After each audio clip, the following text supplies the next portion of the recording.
When it comes to informed consent and looking at the risks versus benefits of taking a psychiatric medication or not taking a psychiatric medication, how do you really analyze the risks of not taking psychiatric medication? My name is Dr. Ruth Dotton. I'm a board-certified adult psychiatrist, and I talk a lot on this app about the importance of providing full informed consent when starting a psychiatric medication so that the patient is able to make an informed decision for themselves about what's best for them. So if you've looked at any of my other videos, you know that I talk a lot about potential side effects or risks of psychiatric medications, but the other element we have to look at is the potential risks of untreated mental illness. So when looking at risks of untreated mental illness, I'm going to be looking at a few things. One, I'm going to be looking at, is there any safety concern? Am I worried that this person is a danger to themselves or to someone else?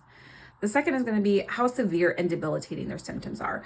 Are they completely unable to function? Are they at risk of losing their job or of failing out of school or of losing their partner? And the third thing I'm going to look at is their history. Have they had a history of psychiatric hospitalizations, of psychosis, of attempts to unalive themselves?